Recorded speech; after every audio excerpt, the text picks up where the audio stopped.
Hello दोस्तों, आप सभी का जीटीसी एकेडमी में स्वागत है। दोस्तों, अगर आप हमारे चैनल पर पहली बार विजिट कर रहे हैं तो चैनल को सब्सक्राइब करना ना भूलें और साथ ही साथ बेल आइकन को जरूर प्रेस करें, जिससे कि हमारी जो आने वाली अपकमिंग वीडियोस होंगी उनका नोटिफिकेशन सबसे पहले आपको मिले। चलिए, तो आज हम बात करने वाले हैं क्लास 10 की मैथ्स का जो चैप्टर 4 है उसकी एक्सरसाइज 4.3 जो नया सिलेबस आया है। अगर आपके पास पुरानी बुक है तो उसमें आपकी एक्सरसाइज 4.4 होगी, क्योंकि 4.3 आपकी क्या हो चुकी है, डिलीट हो चुकी है, यानी कि उसको हटा दिया गया है आपके सिलेबस से। तो उसके हमने जो हमारी 4.3 है एक्सरसाइज, उसका क्वेश्चन नंबर फर्स्ट सेकंड को हमने इजीली सॉल्व कर लिया था। एंड आज हम बात करने वाले हैं क्वेश्चन नंबर थर्ड की। तो आइए जानते हैं क्वेश्चन नंबर थर्ड क्या है। एक्सरसाइज 4.3 का क्वेश्चन नंबर थर्ड है हमारे पास। क्या एक आम की बगिया बनाना संभव है जिसकी लंबाई चौड़ाई से दुगनी हो और उसका क्षेत्रफल 800 मीटर स्क्वायर हो? यदि है तो उसकी लंबाई और चौड़ाई ज्ञात कीजिए। हमारे पास स्टेटमेंट दे रखी है, हमने क्या करना है, उसको सॉल्व करना है। तो कैसे करेंगे सॉल्व, आइए सीखते हैं कि कैसे करने वाले हैं हम। तो सबसे पहले जब हम हल लिखेंगे, अब देखिए जब हम बगिया की बात कर रहे हैं तो ना तो हमें लंबाई का पता है ना ही चौड़ाई का, तो हम क्या मान लेंगे, लंबाई और चौड़ाई को मान लेंगे। सिंपली इसने उसका क्या दे रखा है, क्षेत्रफल। तो यहां देख लीजिए, इसने लंबाई के लिए स्टेटमेंट दे रखी है, क्या दे रखी है, लंबाई चौड़ाई से दुगनी हो। क्या हो, जो लंबाई हो वो चौड़ाई से दोगुनी हो, तो हम क्या मानेंगे, चौड़ाई को मानेंगे। तो यहां पे लिख लीजिए, माना बगिया की चौड़ाई बराबर x मीटर। सपोज आपके बगिया की चौड़ाई क्या है, x मीटर है। अब लंबाई के लिए इसने क्या बोला है, लंबाई जो है वो चौड़ाई से दोगुनी है, तो यहां लिख देंगे तथा बगिया की लंबाई के लिए क्या बोला है उसने, जो हमारी चौड़ाई है उसके दो गुना है, यानी कि दो से गुना कर देंगे तो दो गुना हो जाएगा, यानी कि चौड़ाई का दो गुना है, तो चौड़ाई का दो गुना है। ये हमारे पास उसकी क्या दे रखी है, लंबाई दे रखी है। और तीसरी चीज क्या दे रखी है हमारे पास, क्षेत्रफल। तो यहां लिख देंगे क्षेत्रफल क्या दे रखा है हमारे पास, 800 मीटर स्क्वायर। ठीक है, अब सबसे पहले हम क्या करेंगे कि स्टेटमेंट के हिसाब से इसको अब सॉल्व करेंगे। तो हम यहां लिख देंगे, क्षेत्रफल का फॉर्मूला क्या होता है हमारे पास होता है लंबाई गुणा चौड़ाई बराबर क्षेत्रफल। ठीक है, ये होता है हमारे पास क्षेत्रफल का फॉर्मूला। लंबाई हमारे पास ये रही, चौड़ाई हमारे पास ये रही और क्षेत्रफल हमारे पास ये रहा। तो हम फॉर्मूले में पुट कर देंगे ये सारी वैल्यू। तो लंबाई क्या है हमारे पास, 2x मल्टीप्लाई चौड़ाई क्या है, x मीटर जो हमने माना है, इज इक्वल टू क्षेत्रफल कितना है, 800 मीटर स्क्वायर। ठीक है, अब सिंपली हम क्या मान लेंगे कि ये जो 2x और x है इसकी मल्टीप्लाई करने पे क्या हो जाएगा, x की मल्टीप्लाई x के साथ होगी तो ये हो जाएगा 2x square is equal to क्या हो जाएगा 800। ये 2x स्क्वायर के साथ गुणा में है तो इसको इज इक्वल टू के इधर भेज देंगे तो ये हो जाएगा हमारे पास x square is equal to 800 upon 2। इस 2 से 800 कट जाएगा, 400 times x is equal to 400। ठीक है, अब स्क्वायर हम इज इक्वल टू इधर भेज देंगे तो ये आ जाएगा हमारे पास रूट में, क्या आ जाएगा, रूट में। अब 400 को अगर रूट से हटाएंगे तो 400 को क्या लिख सकते हैं हम, x is equal to root 20 multiply 20, क्योंकि 20 मल्टीप्लाई 20 करके क्या आ जाएगा हमारा 400 आ जाएगा और इससे हमारा रूट भी हट जाएगा। तो यहां आ जाएगा x की वैल्यू क्या है हमारे पास 20। ठीक है, अब x क्या माना था हमने, चौड़ाई। तो यानी कि चौड़ाई क्या आ चुकी है हमारे पास 20 मीटर। क्या हो चुकी है हमारे पास, चौड़ाई आ गई है 20 मीटर। चौड़ाई हमारी आ चुकी है, अब हमको निकालनी है लंबाई। तो इससे आगे इधर सॉल्व करेंगे। जब आप यहां पर देखेंगे तो x हमने क्या माना था, यहां पर चौड़ाई मानी थी, तो यहां मान लेंगे अतः बगिया की चौड़ाई x is equal to 20 metre तथा बगिया की लंबाई हमने क्या मानी थी, 2x मानी थी, x की वैल्यू हम निकाल चुके हैं, तो 2 multiply 20 is equal to 40 metre. That means हमारी क्या आ चुकी है, बगिया की चौड़ाई और बगिया की लंबाई हमने निकाली है। दैट मीन्स इस प्रकार का जो बगिया है हम उसको बना सकते हैं। तो लास्ट में स्टेटमेंट में क्या लिखेंगे, हाँ इस प्रकार की बगिया बनाना संभव है। यही आपके क्या है आंसर। तो दोस्तों इस प्रकार से हमने जो है एक्सरसाइज 4.3 का जो क्वेश्चन नंबर थर्ड था इतने अच्छे तरीके से सॉल्व किया है। अगर आपके एग्जाम में आएगा तो आप आंख बंद करके इसको सॉल्व कर सकते हैं। अगर फिर भी आपके मन में, अगर आपकी समझ में नहीं आया है, कहीं पे थोड़ा सा भी डाउट होगा तो वीडियो को आप एक बार दोबारा देख लेना। अगर फिर भी कोई डाउट रहता है तो आप कमेंट में पूछ सकते हैं। अब बढ़ते हैं हम अपने फोर्थ क्वेश्चन की तरफ।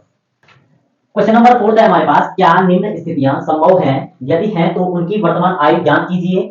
दो मित्रों की आयु का योग 20 वर्ष है। 4 वर्ष पूर्व उनकी आयु वर्षों में का गुणनफल 48 था। ठीक है, सबसे पहले तो हमने क्या करना है कि इसको स्टेटमेंट को हमको क्या करना है, अपनी इक्वेशन में कन्वर्ट करना है, फिर उसको चेक करना है कि क्या यह संभव है या नहीं। आइए सीखते हैं कि कैसे हम इसको स्टेटमेंट में बदलेंगे और कैसे हमारा आंसर आएगा। तो जब हम इसका हल करेंगे तो सबसे पहले इसने बोला है कि दो मित्र दे रखे हैं, दोनों की वर्तमान आयु हमको क्या करनी है, ज्ञात करनी है यार। उसके लिए स्टेटमेंट क्या दे रखी है, दो मित्रों की आयु का योग 20 वर्ष है, बस 20 वर्ष दे रखा है। तो हम दोनों की आयु को एज्यूम कर लेंगे। सबसे पहले हम लिखेंगे माना एक दोस्त की वर्तमान आयु बराबर x वर्ष। ठीक है, सपोज पहले जो दोस्त की आयु है वो क्या है, उनके x वर्ष है। दूसरी चीज, दूसरे के लिए क्या मान लेंगे, तथा दूसरे दोस्त की वर्तमान आयु बराबर, अब देखो अगर पहले की x है तो इन दोनों का योग कितना था, दोनों दोस्तों की आयु का योग था 20। तो अगर मैं 20 में पहले दोस्त की आयु को अगर घटा दूंगा या सब्सट्रैक्ट कर दूंगा तो क्या आएगा, दूसरे दोस्त की आ जाएगी, यानी कि हम लिख देंगे यहां 20 माइनस x। ठीक है, ये तो आ गई हमारे पास दोनों की आयु। अभी करंट में इतनी है। दूसरी चीज इसने बोली है 4 वर्ष पूर्व उनकी आयु। अब अभी इतनी है तो 4 वर्ष पूर्व कितनी रही होगी, यहां लिख देंगे प्रश्नानुसार। प्रश्नानुसार क्या हो जाएगा, 4 वर्ष पूर्व, 4 वर्ष पूर्व। ठीक है, 4 वर्ष पूर्व क्या होगा हमारे पास,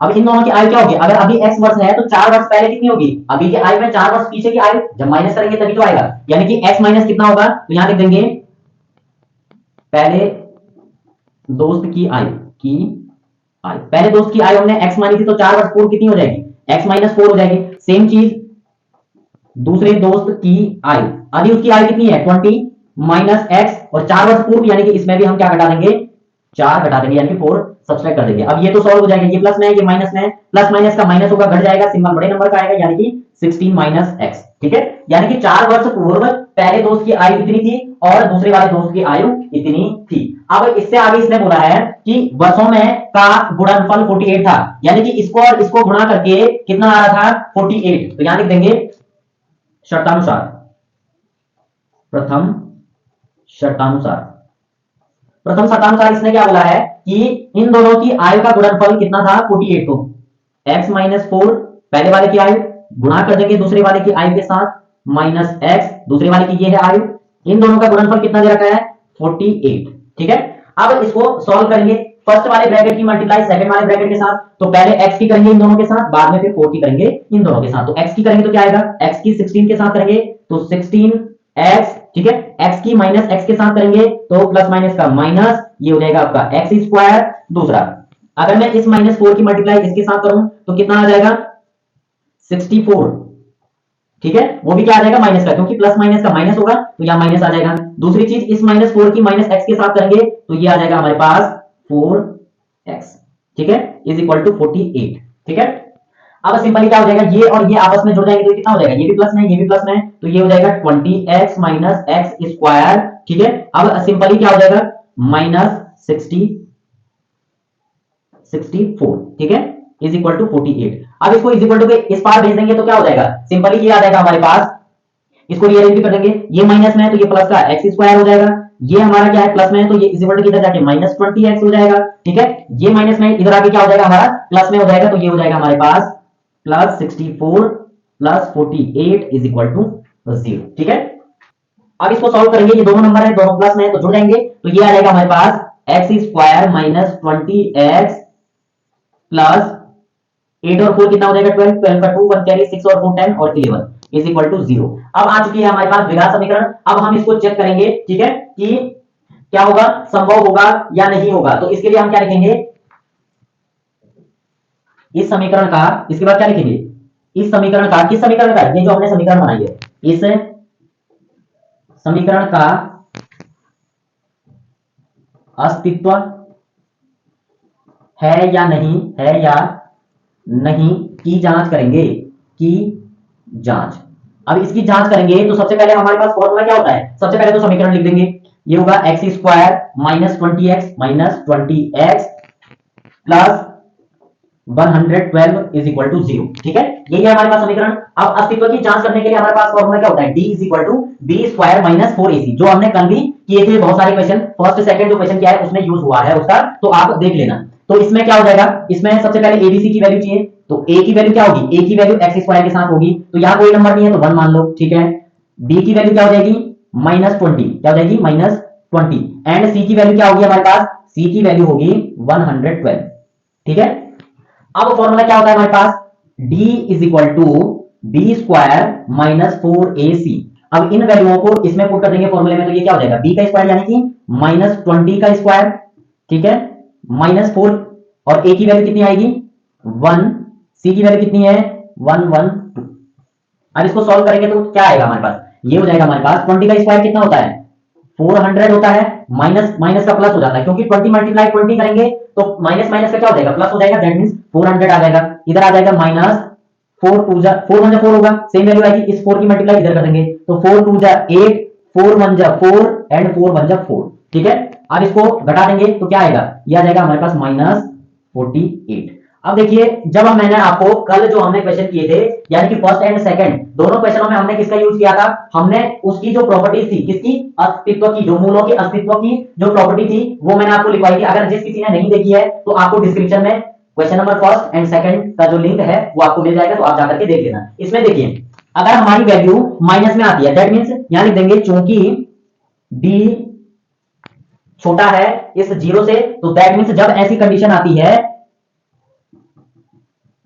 तो इस द्विघात समीकरण के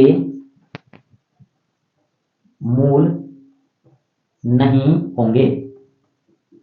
क्योंकि जब हमारे पास ये वाली स्टेटमेंट आती है, ये वाली प्रॉपर्टी आती है हमारे पास द्विघात समीकरण की, तो दैट मींस उसके मूल नहीं होते हैं। तो यही हमको पता करना था कि इस द्विघात समीकरण का मूल है, यानी कि मूल है या नहीं है। मूल का मतलब जो स्थितियां दे रखी थी हमारे पास उनका अस्तित्व है या नहीं है, तो इस समीकरण का अस्तित्व नहीं है, तो दैट मींस इसके क्या नहीं होंगे, मूल नहीं होंगे। तो दोस्तों इस प्रकार से हमने जो है क्वेश्चन नंबर जो हमारा 4 था, एक्सरसाइज 4.3 का, उसको भी बहुत ही अच्छे तरीके से सॉल्व किया है। कोई भी डाउट होगा कमेंट में पूछ लेना, या तो एक दो बार पहले वीडियो देख लेना, फिर भी कोई डाउट लगेगा तो आप कमेंट में पूछ सकते हैं। अब बढ़ते हैं हम इस एक्सरसाइज के लास्ट क्वेश्चन पे, क्वेश्चन नंबर 5। क्वेश्चन नंबर 5 है हमारे पास, क्या परिमाप 80 मीटर तथा क्षेत्रफल 400 मीटर स्क्वायर के एक पार्क को बनाना संभव है, यदि है तो उसकी लंबाई व चौड़ाई ज्ञात कीजिए। इसने बोला है कि एक पार्क का परिमाप दे रखा है, उसका क्षेत्रफल दे रखा है, अगर पार्क बनाना संभव है तो उसकी लंबाई व चौड़ाई हमको निकालनी है। तो हमें पता नहीं है कितनी लंबाई है कितनी चौड़ाई है, उनको मान लेंगे कैसे, जब हम इसका हल करेंगे। बहुत इजी है, लेकिन वीडियो को विदाउट स्किप किए देखना। अगर आपने थोड़ा सा भी स्किप किया तो आपको छोटे छोटे कॉन्सेप्ट आपको समझ में नहीं आएंगे और आपको कैलकुलेशन भी समझ में नहीं आएगी। तो आप कोशिश करें कि वीडियो को पूरे अंत तक जरूर देखें। तो सबसे पहले हम क्या मान लेंगे, माना पार्क की चौड़ाई, माना पार्क की चौड़ाई क्या है x मीटर। ठीक है, सेम चीज लंबाई मान लेंगे, तथा पार्क की लंबाई, सपोज पार्क की लंबाई क्या है y मीटर। अब हमारे पास लंबाई आ चुकी है, चौड़ाई आ चुकी है, हम इसको सॉल्व कर सकते हैं। सबसे पहले इन्होंने किया है कि परिमाप दे रखा है, तो यहां लिख देंगे हम परिमाप बराबर 80 मीटर। अब लिख देंगे प्रथम शर्तानुसार, प्रथम शर्तानुसार क्या हो जाएगा कि परिमाप 80 मीटर है, तो परिमाप का फॉर्मूला क्या होता है हमारे पास, 2 चौड़ाई प्लस लंबाई इज इक्वल टू परिमाप। ये परिमाप का फॉर्मूला होता है हमारे पास 2 चौड़ाई प्लस लंबाई, या लंबाई प्लस चौड़ाई जैसे आपको लिखना है। आप देखिए यहां पर क्या हो जाएगा, चौड़ाई कितनी है x मीटर, लंबाई कितनी है y मीटर, तो यहां लिख देंगे 2, ये क्या हो जाएगा x प्लस y इज इक्वल टू परिमाप कितना है 80 मीटर, तो ये हो जाएगा 80 मीटर। अब क्या करेंगे, ये 2 जो है इसके साथ मल्टीप्लाई में इज इक्वल टू किधर आएगा, तो अपॉन में चला जाएगा, तो ये हो जाएगा हमारे पास x प्लस y is equal to 80 upon 2, इस 2 से 80 कैंसिल हो जाएगा 40 टाइम। ठीक है, यानी कि x प्लस y इज इक्वल टू 40। अब यहां से हम क्या कर लेंगे, y is equal to 40 minus x, हमने क्या निकाल ली, यहां से हमने y की वैल्यू निकाल ली है। अब सिंपली यहां तो हमने इसको सॉल्व कर दिया। अब द्वितीय शर्तानुसार क्या हो जाएगा, क्षेत्रफल दे रखा है, तो यहां लिख देंगे द्वितीय शर्तानुसार, क्या लिख देंगे, द्वितीय शर्तानुसार। द्वितीय शर्तानुसार क्या हो जाएगा, इसने बोला है कि क्षेत्रफल कितना है, क्षेत्रफल बराबर 400 मीटर स्क्वायर। अब क्षेत्रफल का फॉर्मूला क्या होता है हमारे पास? वो होता है हमारे पास लंबाई गुणा चौड़ाई इज इक्वल टू क्षेत्रफल। ठीक है, क्षेत्रफल का फॉर्मूला ये होता है हमारे पास, लंबाई भी है चौड़ाई भी है, उसको फॉर्मूले में रख देंगे तो क्या आएगा हमारे पास? इससे आगे इधर सॉल्व करेंगे। देखो लंबाई हमने क्या मानी है? हमने लंबाई मानी है y, तो y की वैल्यू कितनी है हमारे पास जो हम निकाल चुके हैं, that means 40 minus x, 40 minus x। ठीक है, मल्टीप्लाई चौड़ाई, चौड़ाई कितनी मानी है x, तो चौड़ाई आ जाएगी x। लंबाई हमने y मानी थी ना, तो y की वैल्यू हमने क्या लिख दी? 40 माइनस x, क्योंकि y की वैल्यू हम निकाल चुके हैं और चौड़ाई हमारी क्या है? x, तो हमने लिख दिया। और क्षेत्रफल कितना दे रखा है? 400, कितना? 400। अब इसको जब हम सॉल्व करेंगे तो क्या आएगा? x की मल्टीप्लाई अंदर कर देंगे तो ये हो जाएगा हमारे पास 40x minus x square is equal to 400। ठीक है, इसको इज इक्वल टू इधर भेज देंगे तो क्या हो जाएगा? ये माइनस में है तो प्लस में हो जाएगा, साथ में रीअरेंज भी करते जाएंगे। ये एक्स स्क्वायर प्लस का ये प्लस में माइनस हो जाएगा, 40x ये प्लस में है तो ये प्लस में ही रहेगा, 400 इज इक्वल टू 0। द्विघात समीकरण हम निकाल चुके हैं, इसको करेंगे हम अब गुणनखंड विधि द्वारा। गुणनखंड विधि द्वारा कैसे करेंगे? फर्स्ट और लास्ट नंबर की गुणा, तो यहाँ कोई नंबर नहीं है, यहाँ 1 मान लेंगे, इसकी गुणा 400 के साथ करेंगे तो 400 ही आएगा। अब मैं क्या करूंगा कि मुझे ऐसे दो नंबर चाहिए जिनको या तो प्लस करने पे या माइनस करने पे मेरा क्या आए? 40x आए। तो 400 के अगर जब हम गुणनखंड निकालते हैं तो दो पेयर में बनाते हैं हम, तो एक हो जाएगा 20, दूसरा भी हो जाएगा 20, साथ में x है तो 20x और 20x को ऐड करेंगे तो 40x आ जाएगा। यानी कि इसकी जगह क्या लिख सकते हैं? X square minus 20x। अब ध्यान दीजिए हमने तो ऐड करना था, लेकिन अगर मैं यहाँ प्लस लिखता हूं और 20x लिखता हूं, लेकिन यहाँ आगे तो माइनस है, ये प्लस है तो प्लस माइनस का माइनस हो जाएगा, ये तो घट जाएगा, इसलिए मुझे क्या लिखना पड़ेगा यहाँ पे?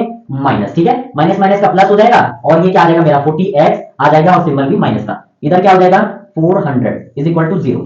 अब हम क्या करते हैं? पेयर बनाते हैं दो दो के, तो इन दोनों में हमको कॉमन क्या दिख रहा है? कॉमन x दिख रहा है। एक्स स्क्वायर था, इसका एक x बाहर आ चुका है, अंदर बचेगा एक x। इस 20x का एक x बाहर भेज दिया, यहाँ बचा 20, बीच में माइनस था तो 20 हो जाएगा हमारा। सेम चीज यहाँ क्या हो जाएगा? माइनस ले लिया। अब इस 400 को क्या लिख सकते हैं? 20 मल्टीप्लाई 20 वो होता है 400। ठीक है, तो इसका भी 20 इसका भी 20 बाहर कॉमन आ जाएगा, अंदर क्या बचेगा? इसका x बच रहा, इसका 20। अब देखो यहाँ सिंबल चेंज हो जाएंगे, यहाँ माइनस लिख देंगे तो ये हो जाएगा 20। ठीक है, माइनस क्यों लिखा? क्योंकि माइनस माइनस का क्या होता है? प्लस होता है, तो ये आपका प्लस का 400 आ जाएगा, इसलिए हमने सिंबल चेंज किए हैं। अब ये भी सेम है, ये भी सेम है, ये कॉमन आ जाएगा x माइनस 20 और दूसरा कितना आ जाएगा? x माइनस 20, दूसरा भी क्या आ जाएगा? x माइनस 20, क्योंकि ये दोनों तो कॉमन आ चुका है और बचा क्या? x और माइनस 20, ये भी सेम आ चुका है। अब देखो दोनों सेम सेम आए हैं तो इसको सॉल्व करेंगे तो x इज इक्वल टू 20 आएगा, दूसरे वाले का भी क्या आएगा? x इज इक्वल टू 20, क्योंकि ये इज इक्वल टू उधर भेज देंगे तो प्लस 20 हो जाएगा। अब सिंपली हमने क्या निकाल लिया है? x क्या माना था? चौड़ाई, तो यहां लिख देंगे चौड़ाई x इज इक्वल टू 20। अब हमको क्या निकालनी है? लंबाई निकालनी है, तो लंबाई हमने क्या मानी थी? y मानी थी, y की वैल्यू ये रही। ठीक है, तो हम x का मान इसमें रख देंगे। ठीक है, तो यहां पर लिख देंगे लंबाई, लंबाई इज इक्वल टू, लंबाई हमने क्या मानी थी? y मानी थी, तो यहां लिख दो y इज इक्वल टू क्या? y is equal to 40 minus x, 40 minus x. तो सिंपली हमारे पास y की वैल्यू क्या आ जाएगी? हमारे पास आ जाएगी 40 माइनस x की वैल्यू क्या आ चुकी है? 20, तो यहाँ 20 लिख देंगे और y की वैल्यू आ गई 20। यानी कि हमारे पास लंबाई भी आ चुकी है, चौड़ाई भी आ चुकी है, तो हमको यही निकालना था। तो लास्ट में क्या लिख देंगे? अतः, यहां क्या लिख देंगे? अतः पार्क को बनाना संभव है, संभव है। ठीक है, तो दोस्तों इस प्रकार से हमने इस एक्सरसाइज 4.3 का क्वेश्चन नंबर फर्स्ट से क्वेश्चन नंबर 5 तक बहुत ही आसान तरीके से सॉल्यूशन निकालने हैं। अगर आपको कोई भी डाउट रहेगा किसी भी क्वेश्चन में तो आप कमेंट में पूछ सकते हैं। जिसने प्रीवियस वीडियोस नहीं देखी हैं उनको डिस्क्रिप्शन में इसका लिंक मिल जाएगा। और अगर आपको यह वीडियो अच्छी लगे तो वीडियो को लाइक शेयर एंड सब्सक्राइब करके बेल आइकन को जरूर प्रेस करें। और एक और चीज आपको बतानी है कि यह चैप्टर हमारा जो था द्विघात समीकरण वह एक्सरसाइज 4.3 के साथ कंप्लीट हो चुका है। नेक्स्ट वीडियो में हमारा नया चैप्टर जो चैप्टर 5 है उसको स्टार्ट कर देंगे। और हो सके तो आप अपने दोस्तों को भी इस वीडियो का लिंक शेयर कर दें और ज्यादा से ज्यादा मेहनत करें ताकि बोर्ड में आप अच्छे मार्क्स ला सकें। तब तक के लिए बाय बाय।